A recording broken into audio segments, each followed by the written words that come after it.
M D കടന്നു പോകുമ്പോൾ നമുക്ക് ഓർമ്മിക്കാൻ ഒരുപാട് കഥകളുണ്ട്. കഥകൾക്കപ്പുറത്ത് ഈ മലയാളത്തിനെയും നമ്മുടെ ഭാഷയെയും അതിരറ്റ് സ്നേഹിച്ച ഒരു എഴുത്തുകാരൻ്റെ വിയോഗം കൂടിയാണ് ഉണ്ടായിരിക്കുന്നത്. അതിലേറ്റവും പ്രധാനപ്പെട്ട കാര്യം തുഞ്ചൻ പറമ്പ് തന്നെയാണ്.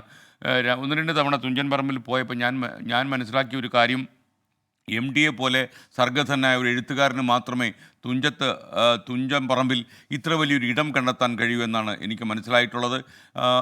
തനിക്ക് ലഭിക്കുന്ന പല തുകകളും അവാർഡ് തുകയും ഉൾപ്പെടെ പലതും അദ്ദേഹം തുഞ്ചൻ പറമ്പ് സംരക്ഷിക്കാൻ വേണ്ടി നീക്കിവെച്ചു. തുഞ്ചൻ പറമ്പ് അനാഥമാകാതിരിക്കാൻ നമ്മളെല്ലാ ശ്രമങ്ങളും നടത്തണമെന്നാണ് ഈ അവസരത്തിൽ എം ഡിയോടുള്ള കൂറ് നമുക്ക് പറയാൻ കഴിയും. ഇപ്പോൾ മുഖ്യമന്ത്രി പിണറായി വിജയൻ കോഴിക്കോടുണ്ട്. നിങ്ങൾക്കറിയാം, കോഴിക്കോട് ഗസ്റ്റ് ഹൗസിൽ അദ്ദേഹം വളരെ വൈകാതെ തന്നെ എം ഡിയുടെ വീട്ടിലേക്ക് അദ്ദേഹം യാത്ര തിരിക്കും. അവിടെ അരുൺ പൂപ്പറമ്പയുണ്ട്. അരുൺ, എപ്പോഴായിരിക്കും മുഖ്യമന്ത്രി ഗസ്റ്റ് ഹൗസിൽ നിന്ന് എം ഡിയുടെ സിത്താരയിലേക്ക് പോവുക?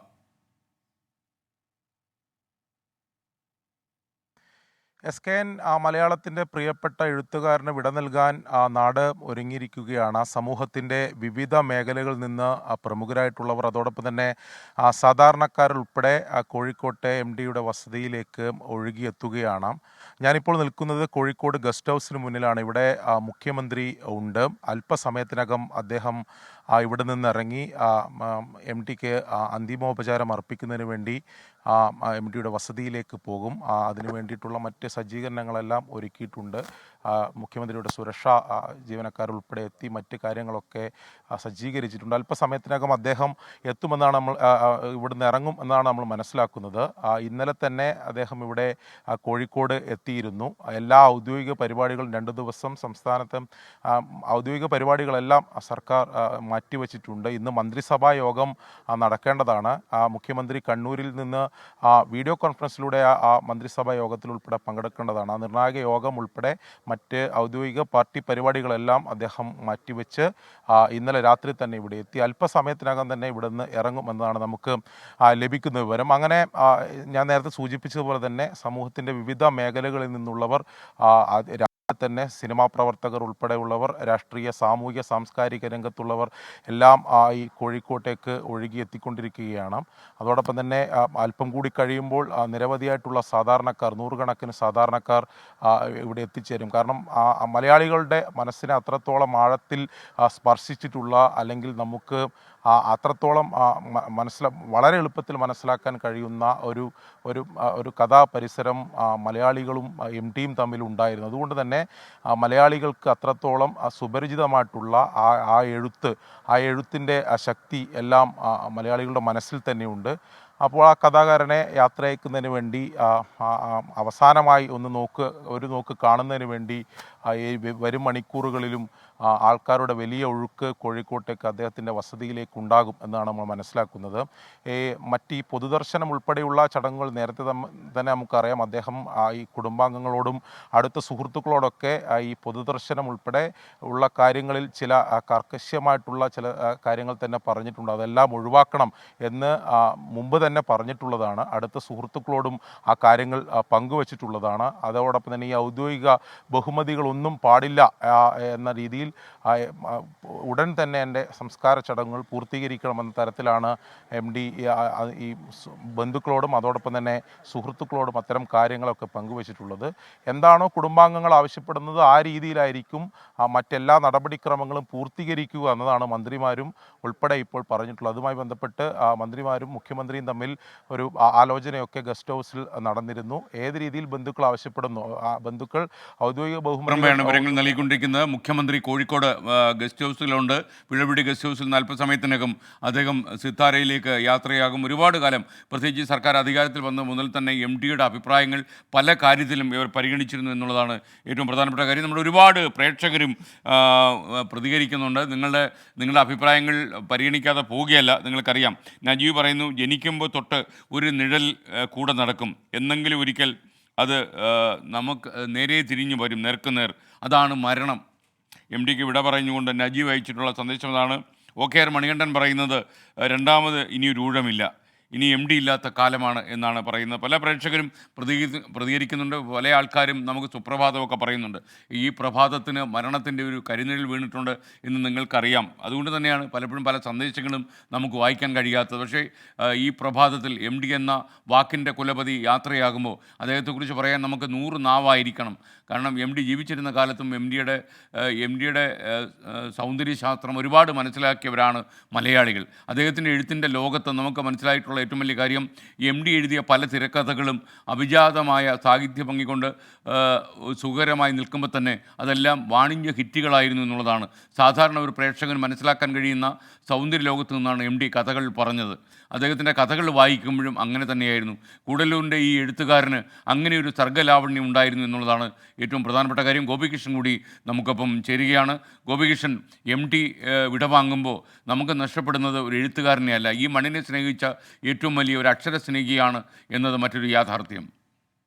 SKN എന്തിനു വേണ്ടിയാണ് എഴുതുന്നത് എന്ന് MT വാസുദേവൻ നായരോട് പല അഭിമുഖങ്ങളിലും ചോദ്യങ്ങളായി അദ്ദേഹത്തിൻ്റെ നേരെ വന്നിരുന്നു. അന്ന് അദ്ദേഹം പറഞ്ഞത് അസംതൃപ്തമായ ഒരു ആത്മാവിന് വല്ലപ്പോഴും വീണ് കിട്ടുന്ന ആ ആഹ്ലാദത്തിൻ്റെ അസുലഭ നിമിഷങ്ങൾക്ക് വേണ്ടി, സ്വാതന്ത്ര്യത്തിന് വേണ്ടി ഞാൻ എഴുതുന്നു എന്നാണ്. ആ സ്വാതന്ത്ര്യമാണ് എൻ്റെ അസ്തിത്വം, അതല്ലെങ്കിൽ ഞാൻ കാനേഷുമാരി കണക്കിലെ ഒരു അക്കം മാത്രമായി ചുരുങ്ങുമെന്നാണ്. നമുക്കറിയാം MT വാസുദേവൻ നായരുടെ ആദ്യ രചന വരുന്നത് അദ്ദേഹത്തിന് 14-15 വയസ്സ് മാത്രം പ്രായമുള്ളപ്പോൾ 9ാം ക്ലാസ്സിൽ പഠിക്കുമ്പോഴാണ്.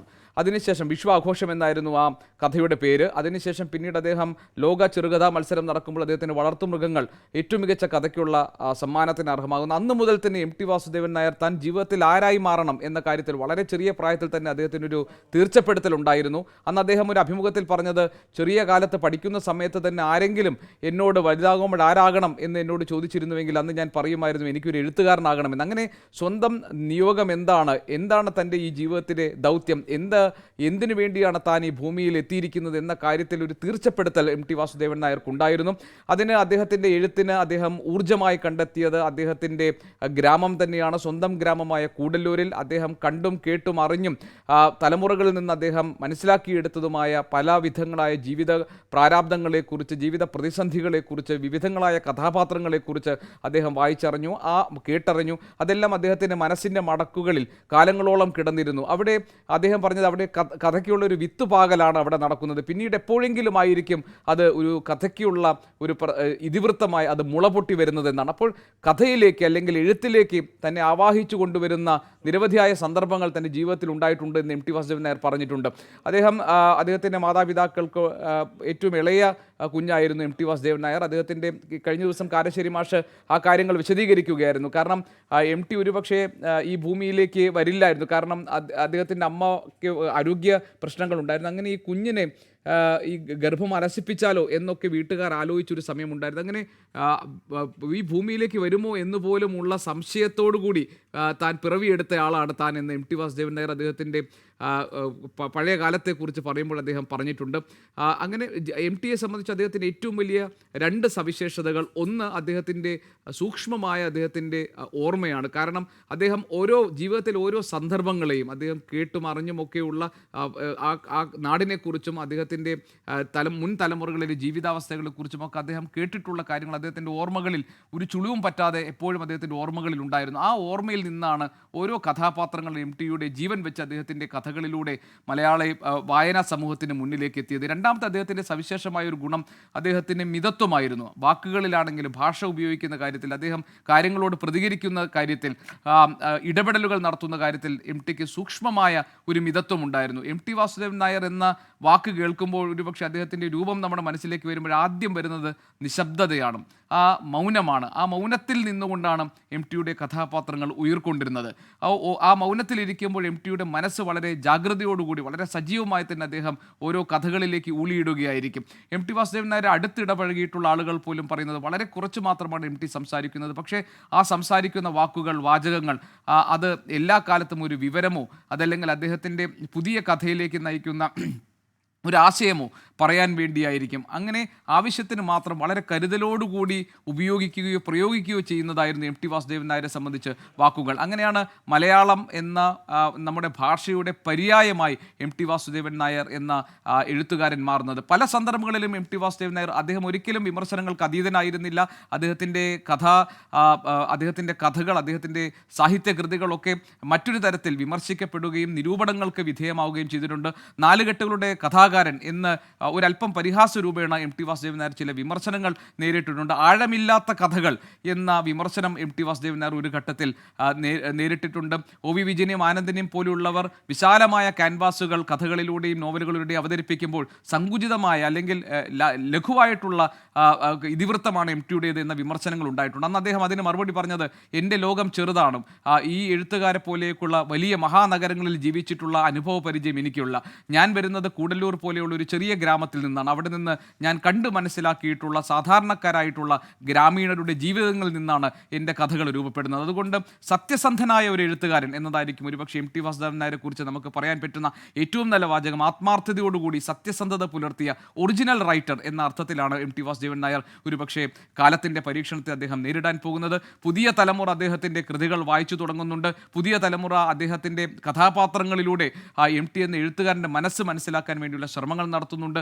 അദ്ദേഹം മൗനമായിരുന്നു അദ്ദേഹത്തിൻ്റെ മുഖമുദ്രയെങ്കിൽ അദ്ദേഹത്തിൻ്റെ കഥാപാത്രങ്ങൾ വാചാലമായിരുന്നു. സാമൂഹിക തിന്മകൾക്കെതിരെ, വ്യവസ്ഥിതിക്കെതിരെ, നിർണായകമായ വൈകാരികമായ പ്രതിസന്ധികൾക്കെതിരെയൊക്കെ ഉറച്ച ശബ്ദത്തിൽ വളരെ ഷാർപ്പായ അദ്ദേഹത്തിൻ്റെ സംഭാഷണങ്ങൾ, ചലച്ചിത്രങ്ങളിൽ അദ്ദേഹത്തിൻ്റെ കഥാപാത്രങ്ങൾ പറയുന്നത് നമ്മൾ കേട്ടിട്ടുണ്ട്. അങ്ങനെ എം ടി വാസുദേവൻ നായർ ഒരു കാലഘട്ടത്തിൽ യുവത്വത്തിൻ്റെ ആവേശമായി മാറുകയും എല്ലാ കാലഘട്ടത്തിലും എല്ലാ തലമുറയിലുമുള്ള ആളുകൾക്ക് വായിക്കാനും അറിയാനും പാകത്തിലുള്ള വിശാലമായ ഒരു സർഗപ്രപഞ്ചം അവശേഷിപ്പിച്ചുകൊണ്ടാണ് S K N M T Vasudevan ഗോപികൃഷ്ണനാണ് നമുക്കൊപ്പം ചേർന്നത്.